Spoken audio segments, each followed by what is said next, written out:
On PC and mobiles, I will show you in a few moments how to join Nijijourney Discord server. It's the same method on both PC and mobiles.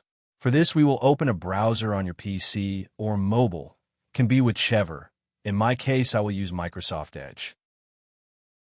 Now click on URL bar and type this URL to be able to join this Discord server.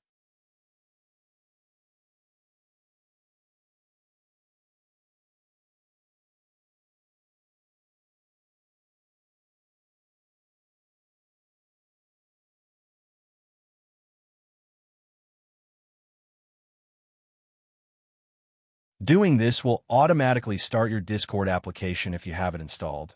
Then click Join, and you'll have access to the Discord server.